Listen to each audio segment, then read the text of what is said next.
Pada zaman dahulu kala, di daerah Sunda terdapat sebuah kerajaan yang dipimpin oleh raja yang bernama Prabu Tapaagung. Ia memiliki dua orang putri yang sifatnya sangat bertolak belakang bagaikan langit dan bumi. Selamat menyaksikan.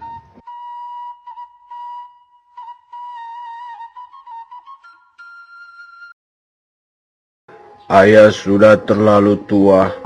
Sudah saatnya salah satu dari kalian menggantikan ayah.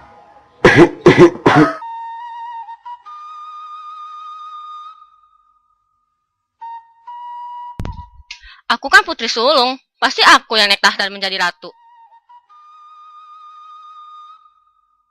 Keesokan harinya, Purbalarang terkejut dan merasa marah karena Purbasarilah yang naik takhta menjadi ratu. Ayahanda, aku kan putri sulung, harusnya aku yang menggantikan ayahanda. Setelah itu, timbul rasa iri hati Purbalarang dan ingin mencelakakan Purbasari. Lalu ia pun pergi ke salah satu penyihir untuk mengutuk Purbasari menjadi buruk rupa. Keesokan harinya, Purbasari terkejut melihat seluruh tubuhnya berbintik hitam, dan tidak lama kemudian, Raja dan Purbalarang segera menemui Purbasari. Akhirnya, aku punya alasan untuk mengusir dia.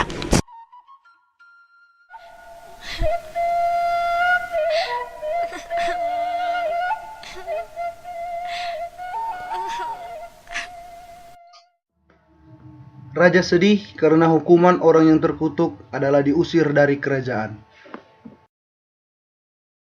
Usir dia! Usir dia ke hutan!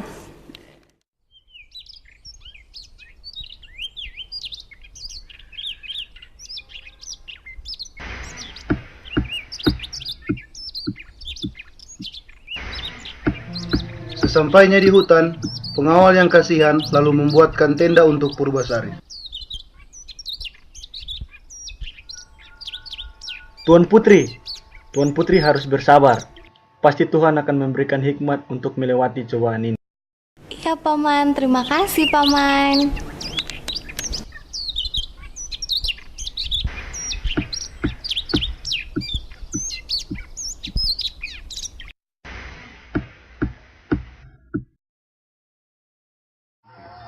Hari demi hari, Purbasari melewati tanpa ada rasa sedih dan sepi, karena ia selalu ditemani oleh hewan-hewan hutan yang baik hati. Di antara hewan-hewan itu ada seekor lutung yang berbeda dan sangat disayangi oleh putri. Ia memanggilnya Lutung Kasarung.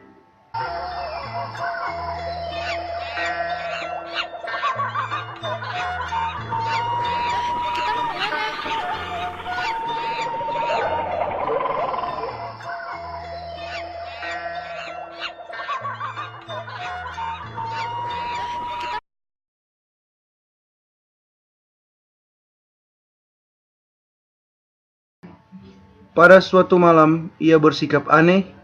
Ia duduk di tempat sepi dan bertapa kepada Dewata.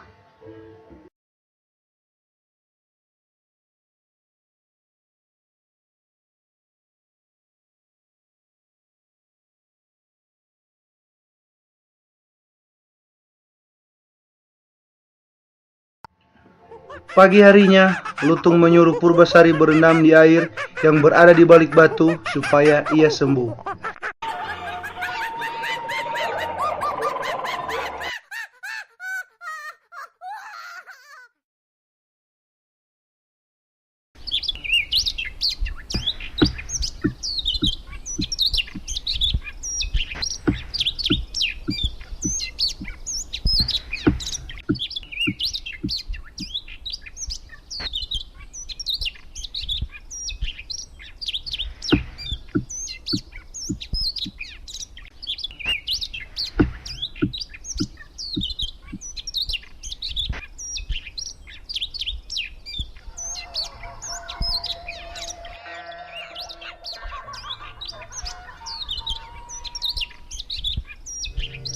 Sementara itu, di istana, Purbasari sudah lama tinggal di hutan.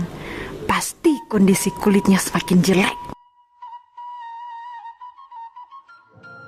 keesokan harinya, Purbalarang mengajak tunangannya dan pengawal menjenguk Purbasari di hutan. Setelah sampai di hutan,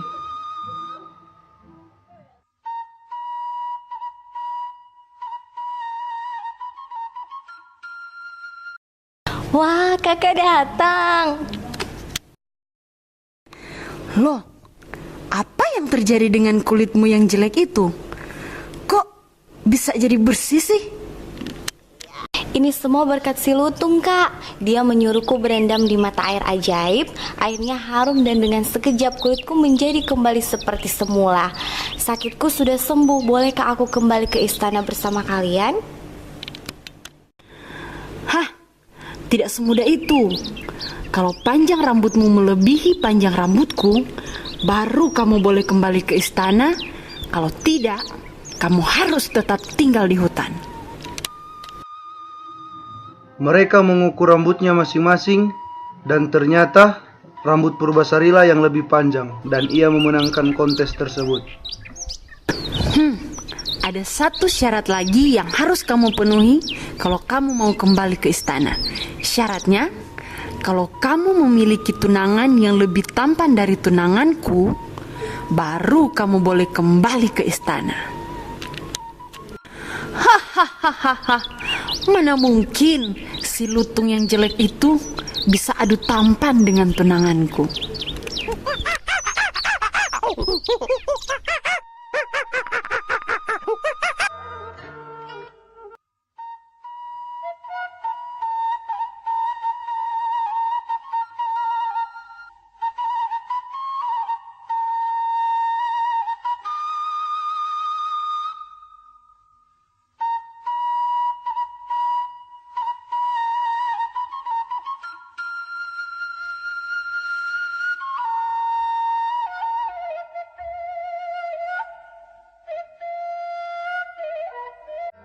Purbasari, kakak minta maaf ya kalau selama ini kakak sudah jahat sama kamu.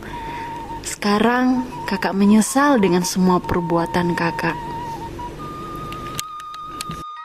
Kemudian mereka kembali ke istana dan disambut oleh Raja Prabu Tapak Agung. Dan akhirnya mereka hidup bahagia selamanya. Nilai moral yang terkandung pada cerita Lutung Kasarung adalah sebagai berikut. Yang pertama, bertemanlah dengan siapapun tanpa membeda-bedakannya. Kedua, jangan pernah berhenti berjuang walaupun sedang diberi cobaan yang cukup berat. Yang ketiga, cinta kasih yang dapat memaafkan, tidak mendendam, dan kejujuran. Yang keempat, meski kejahatan selalu menindih kejujuran, namun pada akhirnya kebaikanlah yang akan menang. Yang kelima, memandang rendah orang lain adalah sikap yang buruk. Yang keenam, berpikir dan berperilaku buruk dapat merugikan orang lain. Yang ketujuh, selalu menghormati orang yang lebih tua. Dan yang terakhir, jangan lupa berserah dan bersyukur kepada Tuhan.